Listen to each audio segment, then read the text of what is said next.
Antes dos primeiros reis, Saul e Davi, houve um período onde o povo viveu sem liderança. Moisés havia morrido, Josué havia morrido, e nesse período o povo se afastou do Senhor. E Deus, então, de tempo em tempo, levantou 12 líderes, talvez a melhor expressão, a melhor tradução para juízes, porque juízes vem na nossa cabeça algo do legislativo, de legislar, mas na expressão bíblica, a melhor tradução seria líderes. No livro de Juízes, Deus levantou líderes para trazer o povo de volta ao caminho do Senhor, para trazer ordem ao povo que estava no caos. Mas o fato que o livro de Juízes nos conta a história de heróis que fracassaram, junto com o povo que fracassou. E o fracasso desses heróis e desse povo tem muito a nos ensinar no dia de hoje. Mas vamos orar? Vamos pedir para que o Espírito Santo fale ao nosso coração, que mais uma vez Deus possa nos tocar com a sua palavra. Eu vou pedir para que nosso irmão presbítero Benedito possa estar orando nesse momento. Oremos.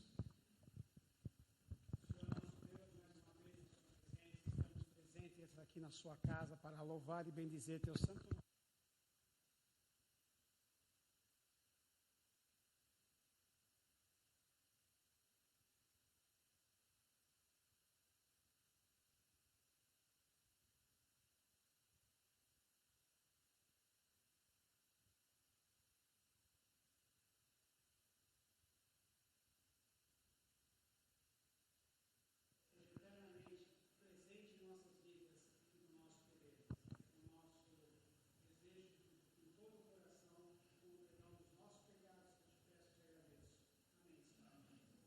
Heróis fracassados.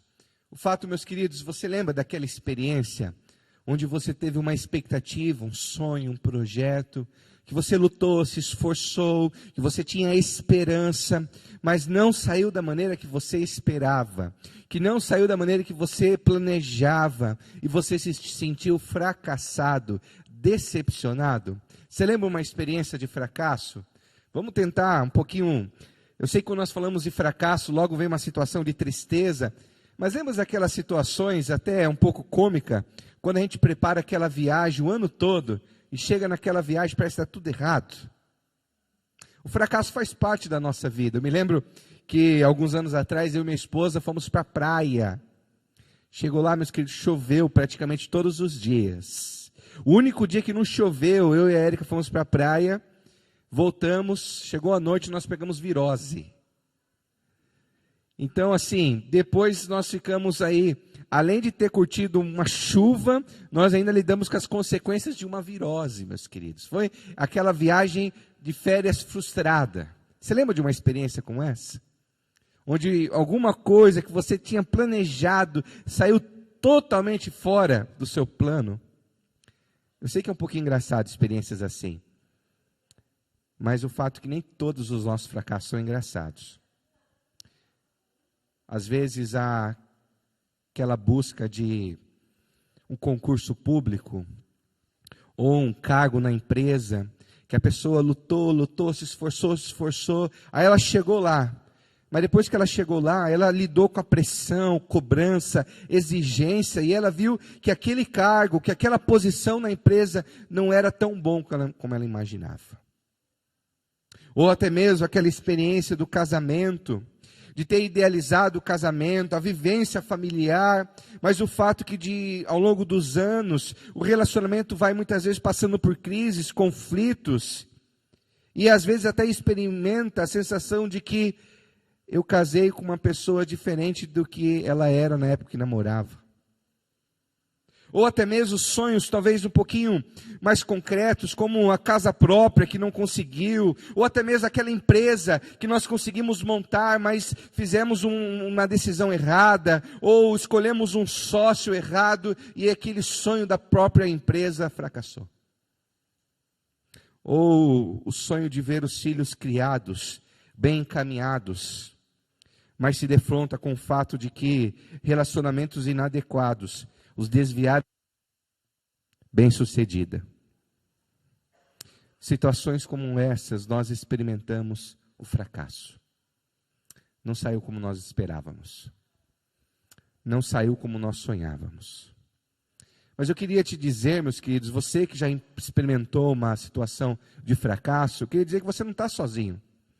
Porque a Bíblia nos conta histórias de homens importantíssimos que também fracassaram. Um grande homem foi Moisés, que teve um projeto pessoal gigantesco, de libertar o povo do Egito, de conduzir o povo no deserto e levar o povo até a terra prometida, Canaã. Mas ele fracassou, porque no momento decisivo ele se rebelou contra o Senhor. E aquele projeto não se concretizou, porque Moisés não conseguiu entrar na terra prometida. Você consegue imaginar isso? Moisés teve um projeto pessoal da vida dele, que ele empenhou muitos anos da vida dele, mas no final, ele não conseguiu concretizar. Não só um projeto, mas muitas vezes o nosso fracasso pode estar dentro da nossa própria casa, nos nossos relacionamentos familiares. Quer um exemplo bíblico? Davi. Davi não foi o homem segundo o coração de Deus? O homem muito importante, talvez o grande líder que nós temos na história bíblica, que unificou as tribos de Israel, que conduziu o povo no momento mais próspero. Foi um grande líder. Escreveu os livros dos Salmos, que demonstrava o seu anseio de adorar, de engrandecer a Deus, mas como pai, ele foi um fracasso.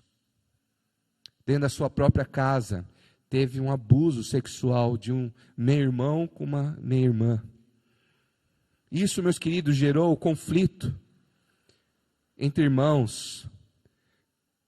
Houve assassinato dentro da própria casa dele. O filho se rebelou contra ele, querendo tirar Davi do trono, querendo tirar a própria vida de Davi, seu filho Absalão. Se Davi teve sucesso em muitas áreas, dentro de casa ele experimentou o doce amargo do fracasso na vida dos seus filhos. Quer um outro exemplo de alguém que fracassou, não num projeto pessoal e nem numa família, mas fracassou no seu relacionamento com Deus? Apóstolo Pedro. Eu sei que quando nós pensamos em relacionamento com Deus, com Jesus, a gente pensa em Judas. Mas vamos pensar no apóstolo Pedro.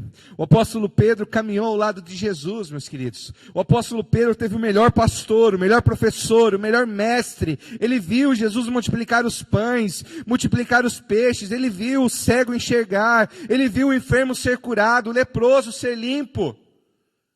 Ele ouviu das próprias palavras do Senhor, não só poder, mas sabedoria. Mas justamente no momento onde a sua fé foi testada, justamente no momento onde a sua obediência foi testada, quando Cristo foi preso e torturado, ele negou Jesus. A grande questão não é se nós iremos ou não fracassar. A grande questão é como nós vamos lidar com os fracassos, porque fazem parte da vida. E é muito importante nós olharmos para a Bíblia e nós aprendemos com os fracassos desses homens e mulheres tão importantes, porque aprendendo com o passado, nós não vamos repetir o fracasso no futuro. Precisamos ser honestos para reconhecer os nossos fracassos, para que esses fracassos do passado não se repitam no futuro da nossa história. Pelo contrário, que possamos virar a página e escrever uma nova história. E é por isso então que nós precisamos sim, de uma maneira tão clara, conversar sobre os fracassos, para que possamos aprender com eles e não repeti-los. E hoje nós vamos conversar então esse começo do livro de Juízes, que fala não sobre o fracasso de um juiz ou de um líder, mas o livro de Juízes começa dizendo sobre o fracasso do povo de Israel. Abra a sua Bíblia comigo em Juízes capítulo 2. Juízes capítulo 2, nós vamos ler os 5 primeiros versos desse capítulo.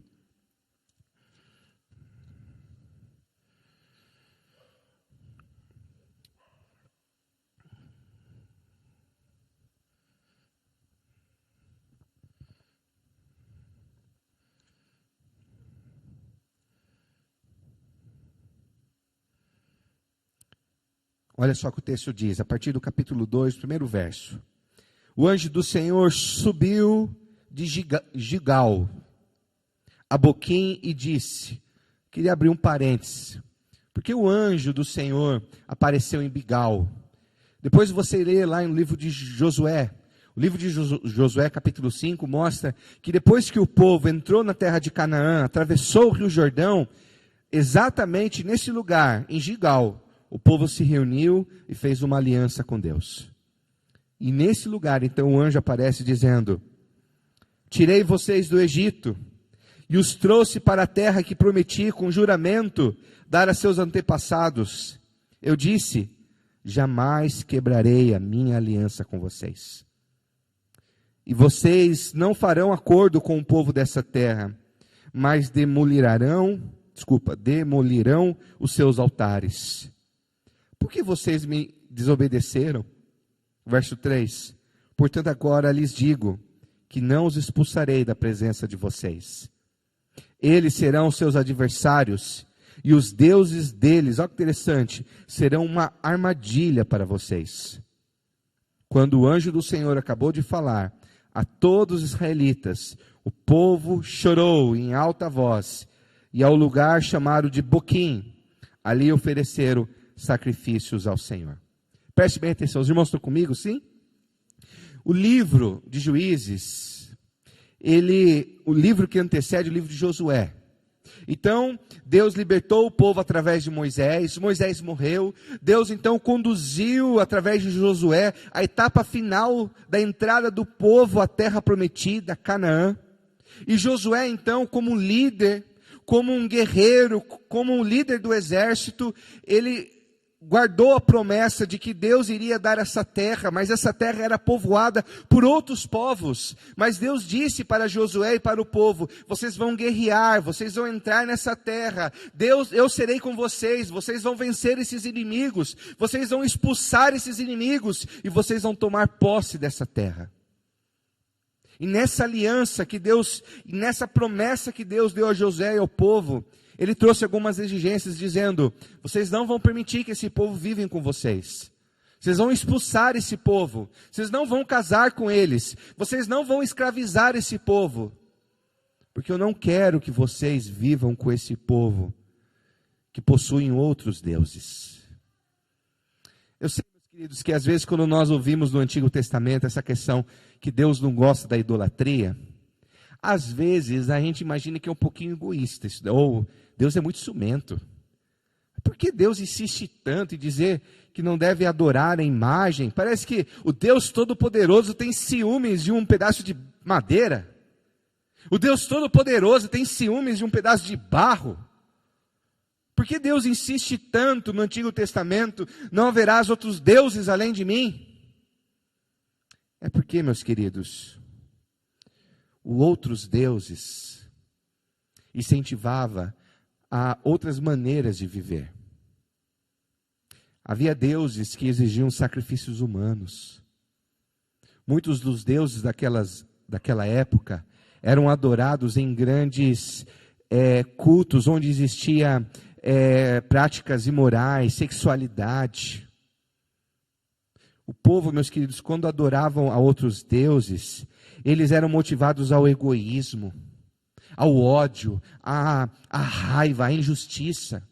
Só existia um Deus que disse, me amem, mas também amem um próximo. Só houve um Deus que disse, cuide da viúva, cuide do órfão, cuide do imigrante, cuide do pobre que há no meio de vocês. Por isso Deus era tão radical, porque sabia que qualquer outro Deus que fosse adorado iria fazer mal para o seu povo. Somente Ele é o Deus que faria do seu povo luz para as nações. É exatamente isso que acontece quando a gente ama o dinheiro. Domina a gente. A gente acorda pensando em dinheiro, dorme pensando em dinheiro. Tudo que a gente vai fazer, a gente fica fazendo as contas e o que a gente vai gastar. Às vezes a gente adora a aprovação das pessoas e a gente está tão assim, o que as pessoas estão dizendo de mim? Será que as pessoas gostam de mim? E a gente muitas vezes fica refém da opinião alheia. Qualquer outro Deus que nós adorarmos a não ser Deus, será uma armadilha para nós. Bem, por isso Deus insistiu tanto. E sabe o que aconteceu a partir do primeiro capítulo? O povo, ele foi conquistando, mas chegou no momento que o povo, eles decidiram viver um relacionamento com Deus descompromissado. Eles decidiram obedecer a Deus de maneira descompromissada. Por que nós vamos ficar aqui lutando com esse povo? Vamos usar o bom senso? Que tal a gente fazer parceria com esse povo? Vamos se unir esse povo, vamos casar, vamos misturar, vamos adorar os deuses deles. Ou vamos usar o bom senso, no lugar de a gente expulsar esse povo, vamos fazer deles os nossos escravos. Peraí, vamos usar o bom senso. Se tem povo aqui que tem mais poder do que a gente, que tem mais armas do que nós, por que lutar contra? Vamos, pelo contrário, fazer parcerias. Nesse momento, o povo que deveria ser obediente de maneira integral às promessas de Deus e ter coragem e fé para seguir as promessas de Deus, dizendo que não importa se o povo for fraco ou for poderoso, vocês não devem fazer parceria, vocês devem expulsar esse povo. Mas exatamente nesse momento, no lugar de ter uma obediência radical, o povo teve uma obediência descompromissada. A fé do meu jeito, o compromisso do meu jeito. E começaram a negociar os princípios da vontade de Deus com o próprio bom senso. Quantas vezes nós fazemos isso? Nós somos cristãos parcialmente. Aquilo que a gente concorda, a gente obedece, mas aquilo que a gente não concorda, não. É radical demais. Eu vou usar o meu bom senso. Não, dentro do meu trabalho, eu não vou querer me expor muito, não. Eu vou usar meu bom senso, eu não vou ser tão cristão assim. E muitas vezes, meus queridos, em muitas áreas da nossa vida, nós somos rebeldes diante da palavra de Deus, nós não nos colocamos debaixo da autoridade de Deus, e nós vivemos uma obediência com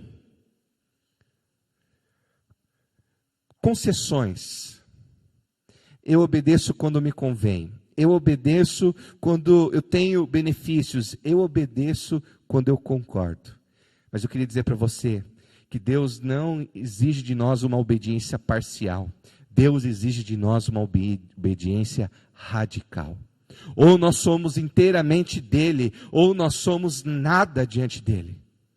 Todas as áreas da nossa vida precisam estar debaixo da sua autoridade. E muitas vezes sim, meus queridos, obedecer ao Senhor é necessário ter muita fé e ter muita coragem para ser cristão no mundo que nós vivemos.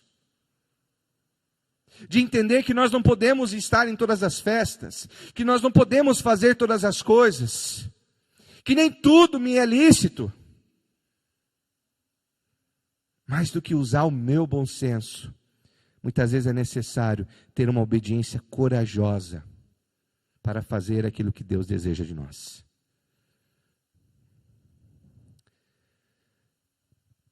A desobediência dos israelitas mostravam que não tinham aceitado a Deus integralmente e nem rejeitado completamente. Esse é um perigo quando nós fazemos isso. Lembra de Mateus capítulo 7, verso 22 e 23?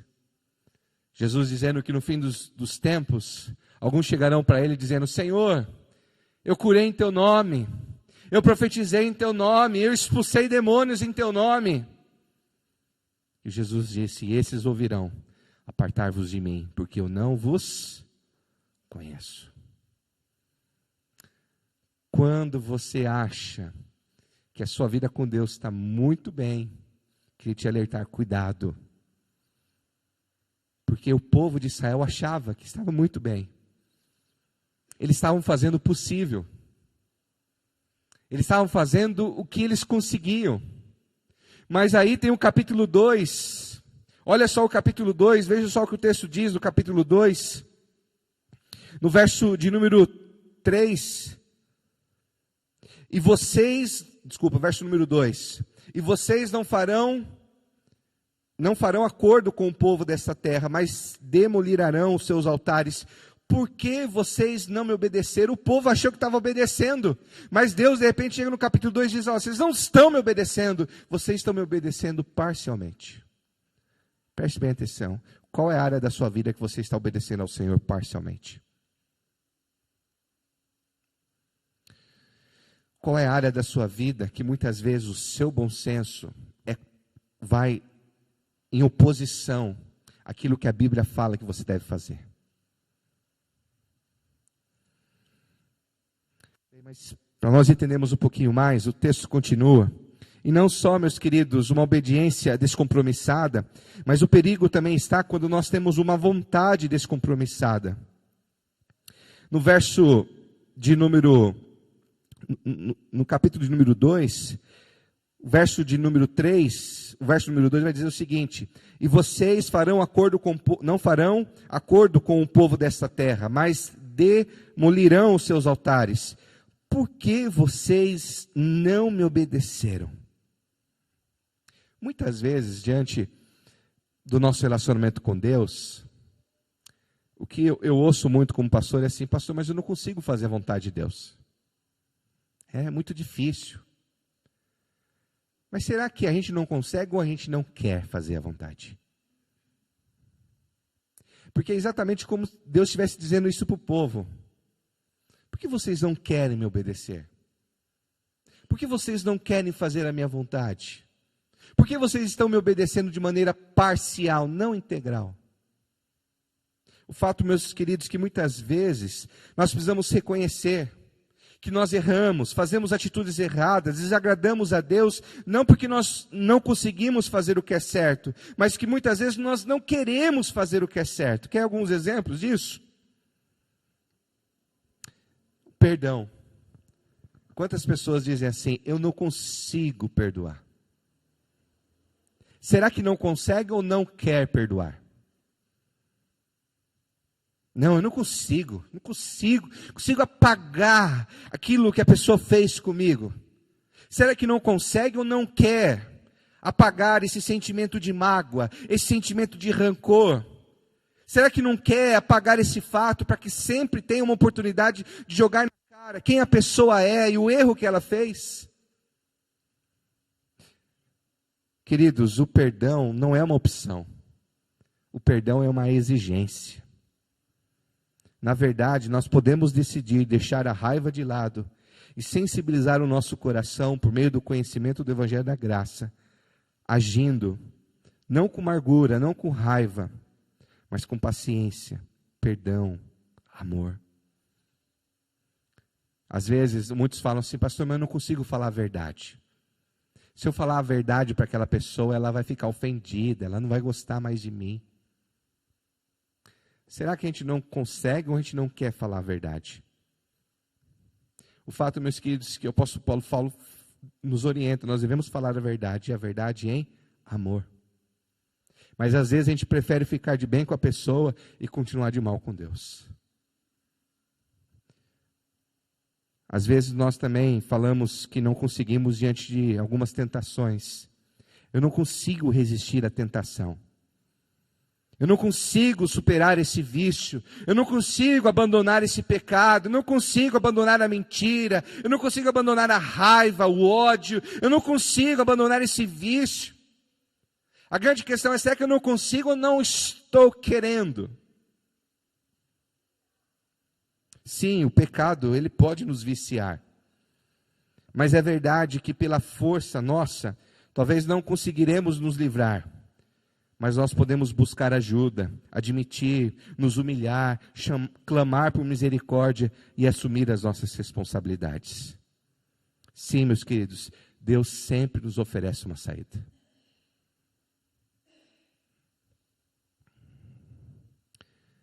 O fato, meus queridos, que nós precisamos lembrar quem Deus é. Foi exatamente isso que Deus disse através do anjo: eu vos tirei da terra do Egito. O povo estava desobedecendo porque eles esqueceram quem Deus é. O Deus gracioso que libertou eles da terra do Egito quando eles não eram nada. Um povo escravo. E Deus tirou esse povo graciosamente, poderosamente, prometendo a eles uma terra nova, abundante. Sabe por que muitas vezes nós não conseguimos mudar a nossa vontade? Porque nós esquecemos quem Deus é e quem nós somos diante do Senhor.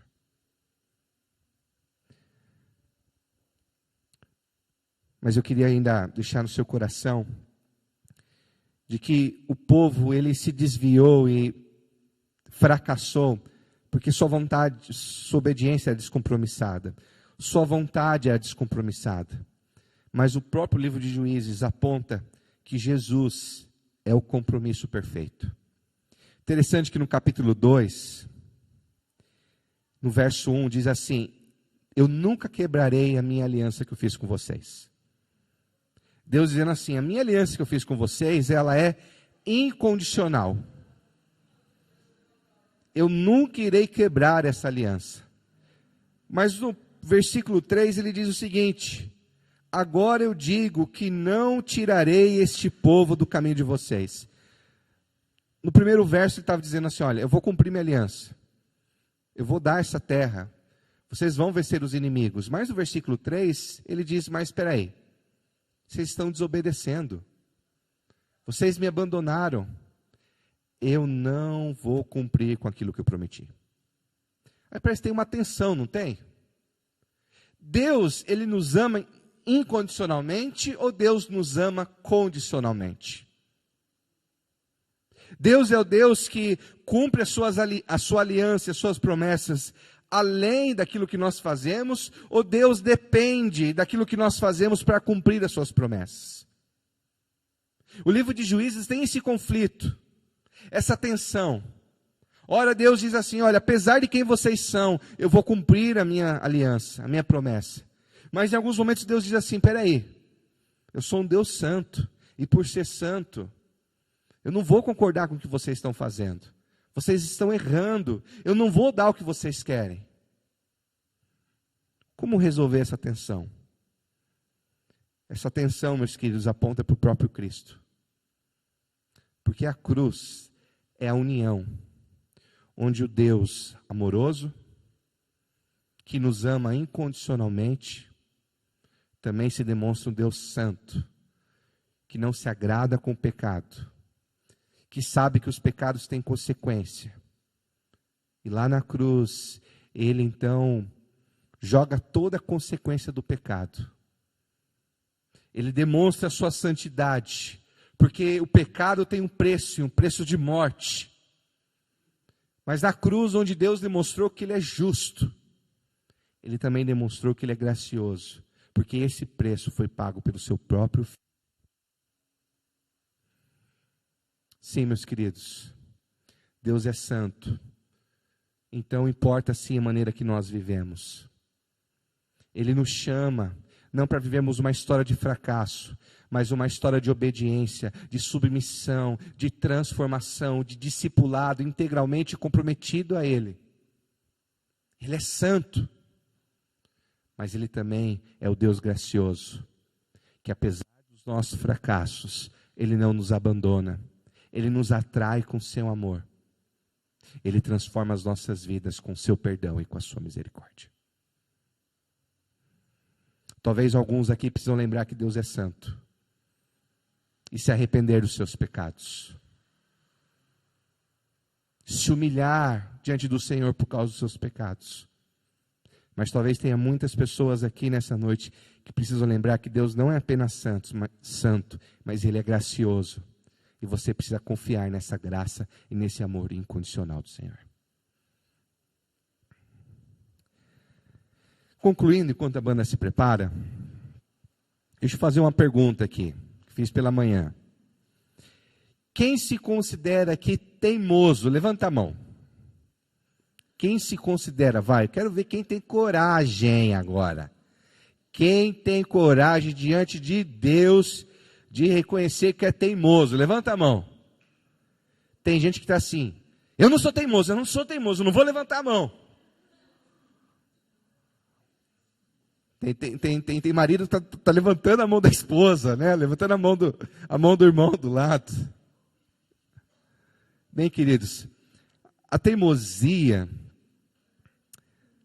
é aquele ato de insistência de nós fazermos o que é errado. A teimosia é continuar agindo da maneira que tem prejudicado o casamento e a pessoa: não, eu vou continuar assim porque eu sou assim. A pessoa tem que me aceitar do jeito que eu sou. Eu cresci assim, você sempre assim. Aí você continua o resto da música. Teimosia, meus queridos, é o ato da insistência de continuar no erro, teimosamente. Mas a perseverança é o ato da teimosia para o bem. A perseverança é insistir em ser paciente, mesmo quando as pessoas não valorizam sua paciência.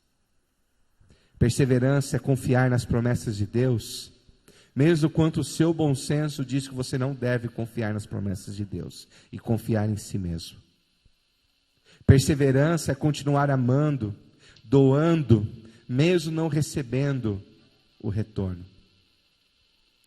Teimosia é insistência para o mal. Perseverança é insistência para o bem. O povo de Israel, no livro de Juízes, demonstrou que era um povo teimoso. Teimoso para se rebelar contra Deus. Teimoso para fazer o que era mal. Mas Deus, no livro de Juízes, em toda a Bíblia, revela que Ele é perseverante. Ele cumpre as suas promessas. Ele permanece sendo gracioso. Permanece sendo Deus Salvador. Eu queria te convidar hoje a decidir. Você vai continuar sendo teimoso, teimosa, para o mal, ou você vai escolher hoje ser um perseverante para o bem? Lembre dos seus fracassos. Não para você se agarrar aos seus fracassos, dizendo: por que, Deus? Por que isso não deu certo? Por que o Senhor permitiu isso acontecer? Por que isso está acontecendo?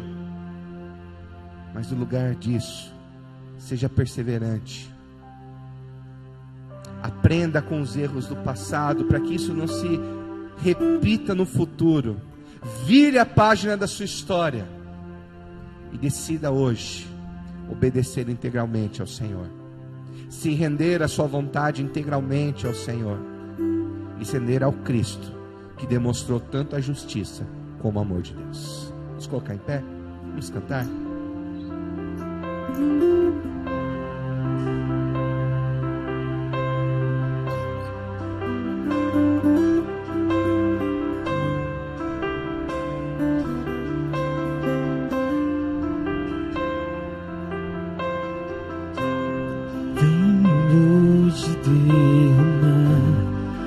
Sorriso, meu pisar, eis a minha entrega, eis a minha entrega, aos teus pés abandonar, o meu crer, meu duvidar, eis a minha entrega. Toma o teu lugar e reina sobre minha vida, reina sobre minha vida. Toma o teu lugar e reina sobre minha vida, reina sobre minha vida.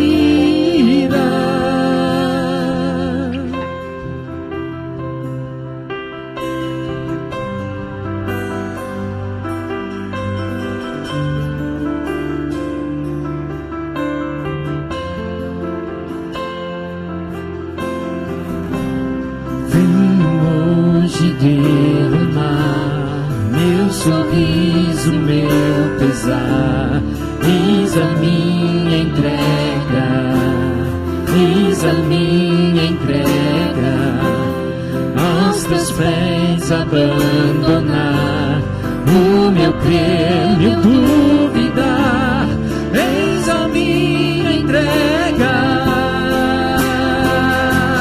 Toma o teu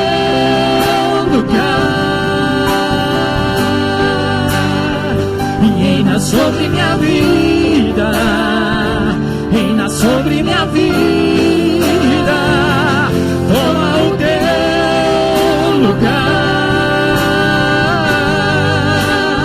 e reina sobre minha vida, reina sobre minha vida.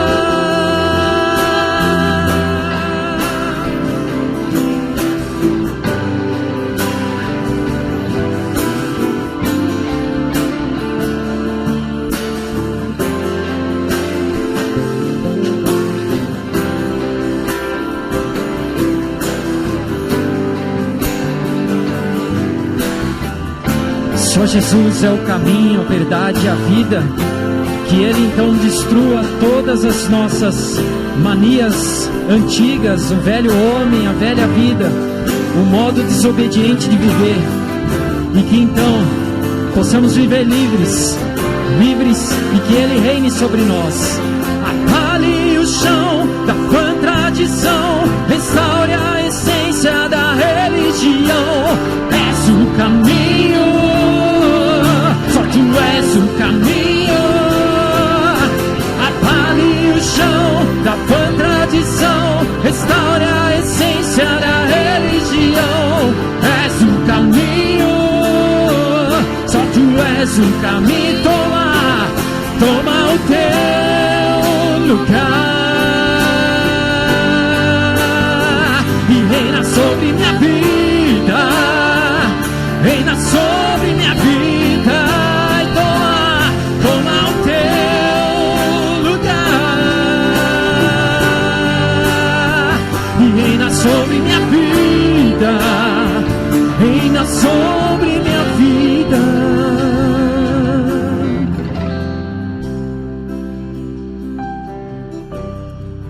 Que seja a nossa oração, que o Senhor reine em todas as áreas da nossa vida, que a nossa obediência, que a nossa vontade seja integralmente submissa ao Senhor. Queridos, estamos chegando ao fim do nosso culto, queria agradecer a todos que nos visitam nessa noite. Eu queria convidar que os presbíteros viessem aqui à frente novamente. Nós vamos cantar a última vez o refrão e o coro. Você tem algum pedido de oração, gostaria de fazer, gostaria de entregar algum pedido diante do Senhor, seja para agradecer, para interceder, queria convidar que você viesse aqui à frente. O presbítero Benedito me lembrou que nesse mês nós tivemos outros casais que fizeram aniversário de casamento, então você também queria agradecer, pode vir aqui à frente, nós queremos orar pela sua vida. Vamos cantar mais uma vez.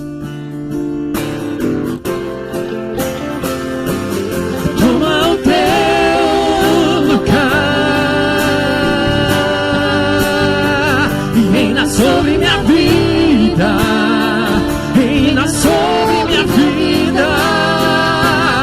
Toma o Teu lugar e reina sobre minha vida, reina sobre minha vida.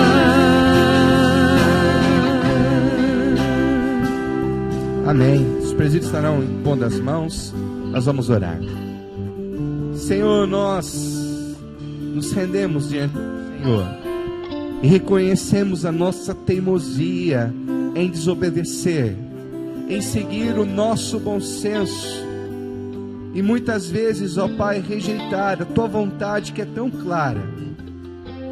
Nos falta muitas vezes coragem e fé, Senhor, para que verdadeiramente sejamos obedientes, que verdadeiramente nossas vontades sejam transformadas pelo Teu Espírito. Mas nessa noite nos rendemos a Cristo, o Cristo amoroso e justo, que através da Sua morte imputou sobre nós a Sua justiça.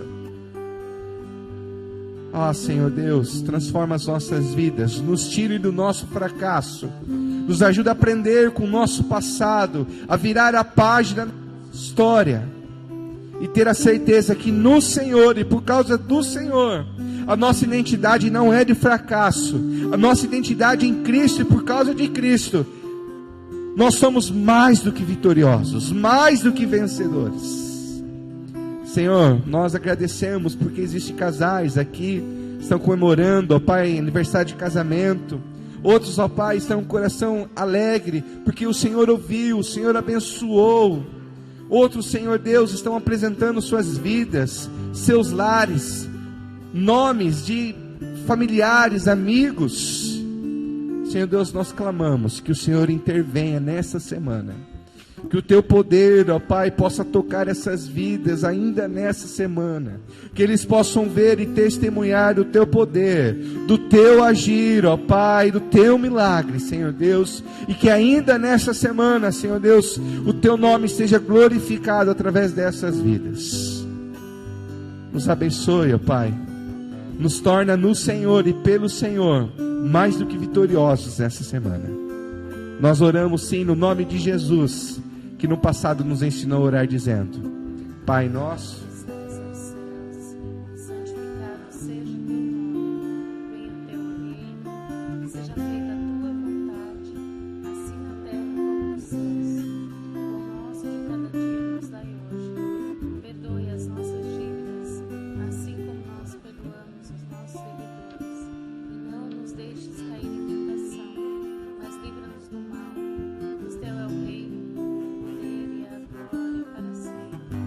amém. Não tenha uma semana de fracassos, mas uma semana de vitórias em Cristo Jesus. Que Deus te abençoe e dê um abraço à pessoa que está do seu lado, desejando a paz do nosso Deus.